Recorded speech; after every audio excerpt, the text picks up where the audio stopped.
Hi everyone, it's Cards by Rachel for the TheStampStop with another card making tutorial using the Sassy Club products. Gonna use Monster Hugs. We are gonna use this chips back die and animal cracker add-on to create a shaker. Gonna use the honey jar, and I also showed the honey jar add-on, which you can turn it into a shaker. We'll only turn one of the shaped cards today into a shaker, but it is possible to turn the honey jar into a shaker as well. As you can see, we're doing shaped cards today, so small, cute shaped cards. And I cut the chips back die out of some white cardstock, double-sided, and then just put the die a bit over the edge of your folded line, and then you can actually make a shaped card. I will show it later with the honey jar, so if you haven't made a shaped card yet, just keep watching and you can see it on the honey jar.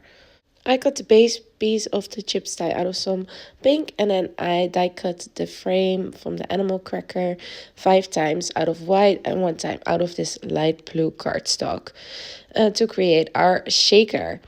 And here I'm just attaching some double-sided tape to attach a piece of acetate to the frame, the light blue one for our shaker. If you don't want to make a shaped card, you could also just put these elements on a normal size card, for example, or you could make a text with them. Lots of options. I personally always just love a good shaped card. I think they are so fun, and it really stands out that they're handmade because you don't usually see shaped cards in stores, So that's what I definitely like about them. And the Sassy Club just has some really cool, some bigger dies that work really well as a shaped card, I feel. Here I'm just cutting off some of the overhanging piece of acetate, so it's all nice and neat. As you can see, I colored off camera our cute little blue monster and a cookie. The cookie is actually from the honey jar die. I'm just laying out an oriented way where I want all my images to go. And this time, I don't know if you guys watched the previous me and banana chips back video. If you did, I forgot to stamp my sentiments. Here, I did remember to stamp it now. And again, when stamping on acetate, you really need to use a StazOn ink. Otherwise, it will not dry. So I'm using a black one. They also have a white one. Not sure if they have other colors available, but those are the two I have. And I chose to do the black StazOn ink here. And I'm just going to peel it off carefully so I don't rip off the acetate again. And yay, we have a sentiment without having to fiddle and get it on there when everything is together. And I have also stamped and colored some of the cookies from the Monster Hug stamp set. We'll use them as shaker elements, and I'm also adding some light blue and light pink sequins to it. I like it quite full. I think I should have done it a bit fuller actually. So if you are going to make this one, put a bit more in, I feel, but it still works great. And we're just going to take off the backing of our double-sided adhesive here, so we can attach our blue frame. As always, I also add a little bit of liquid glue to it for some more wiggle room to get it straight, but also to make sure our shaker really stays together well. And I usually put something heavy on it to make sure, it dries very well. But first we're gonna attach our elements, and here I'm using some foam strips to get the ripped edge of the chips back at the same height as our shaker frame, which I thought would look better than having it lowered down straight onto the pink base, basically. Here you can see that. I die cut that from some brushed silver cardstock from Spellbinders. I absolutely love that brushed cardstock. I mean, the mirrored ones in silver and gold are awesome as well, but sometimes you want more of a muted look, and I feel like these brushed cardstocks work really well for that. And here I've put the sign with "It's Your Birthday" sentiment in and colored that in, and then we'll just attach these. I was thinking about using 2 of the cookies, but I felt it would take off, you wouldn't see the background as good anymore because it would be too full.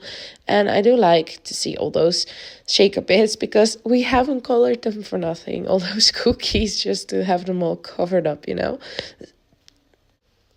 So I thought one would be good for this one. I'm always like, don't put too much. I like full cards, cards with a lot of stuff on it. So sometimes I need to tone myself down. Like, girl, it's enough. Okay, we have finished that one, and here I'm showing you the honey jar die, and here I'm showing you also how to create that shaped card. I just folded a piece of white cardstock double, and then I'm just gonna line up that honey jar die with a bit of the die going over that folded line so it doesn't cut anything. I'm just attaching it with some tape, and then I put it between a printer paper actually, because my plates are a bit, you know, damaged from all the cutting, as all of us recognize, I feel. And this way your cardstock doesn't get those lines from your plates in them as much, and it still cuts through quite nicely. I didn't realize I wasn't in shot, but the only thing I'm doing is just getting the die loose from the paper. And here you can see we have a shaped card because you just put the cutting edge of your die above that folded edge, and it doesn't cut it through. So you have this bit still stuck together, and there we go, a shaped card. And I did the same with the chips pack off camera before. Here I've cut the honey jar itself out of some dark brown and the lid out of some light blue again.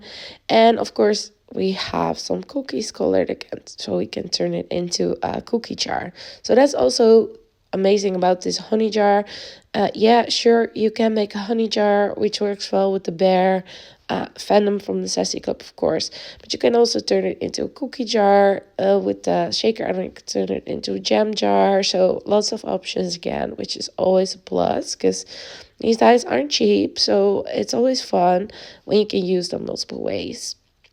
I got some requests to show coloring with Ohuhu markers actually instead of my Olo markers, which is totally fine. So I colored this blue monster with my Ohuhu markers, and here I'm using just a B030 and just gonna do a light base layer. I still have trouble with coloring things that have fur or hair in general on like people's stamps as well.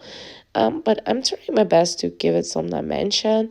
For this blue monster, I'm coloring him a bit lighter than the previous one, just to show, you know, you can choose what kind of blue colors you would like to use. Here I'm just going to go with the B070 and just add some shading, and then blend it out with the B050. And then I'll probably go back with the lightest one again. While I do the coloring, you should be able to see the numbers on the caps on the yellow piece of tape there. I just want to do a quick update. We had the expo in Hardenberg this month in the Netherlands, and it was super fun to see some other stampers and some customers from us already and meeting some new people.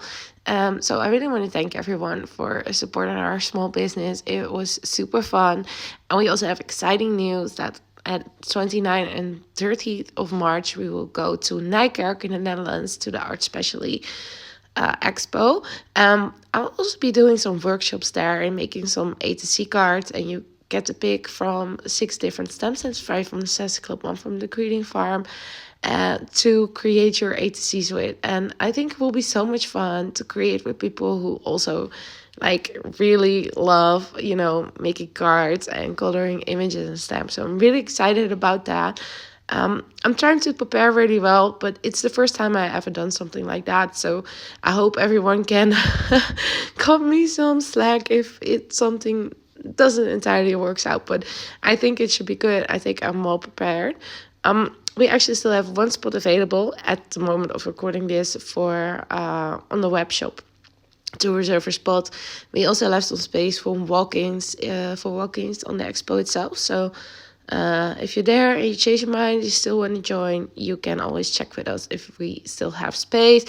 And if not, there's always a next expo, because we'll be going to Rijswijk for sure in November, and maybe even in August or September it is, I believe, September. So yeah, lots of opportunities to join us again. And here you can see I showed you the two different colors. The left one is a bit bigger, and here I'm just adding some white highlights as well. But yeah, we're very excited about it, and we're very happy we were able to secure a spot. So we hope to see lots of you there. Another update: at the moment of recording this, Waffle Flower is on its way to us as well. It will be the newest brand we add to our store. So I'm very excited about this. I love Waffle Flower. I love their postage cards, their dies. You know, they come out with amazing stuff lately. So we're very excited. And again, if you want something ordered from Waffle Flower, you can always reach out to us at TheStampStop@homemail.com. Or just, send us a PM on Instagram, whatever you prefer. Also, the new Sassy Cup release is on its way, which is awesome. I cannot wait to get started. I'm working with these new awesome projects. We have a lot of stamps, a lot of dice coming, so you can already check it out on the Sassy Club Webshop. And as soon as it arrives, we'll upload it onto ours. Of course, at the moment of voicing this, it's still on the way, but it should be here before the end of next week. Here you can see I added some of the cookies inside the honey jar, or cookie jar rather.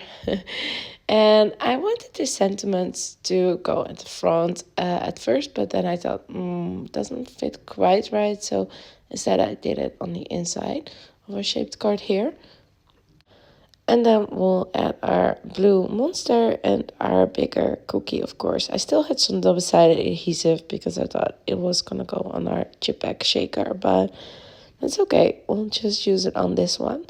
And then attach our cute blue monster with some liquid glue. And I also wanted some of the smaller cookies, sort of scattering around our cookie jar. I thought that would just fill up the space nicely.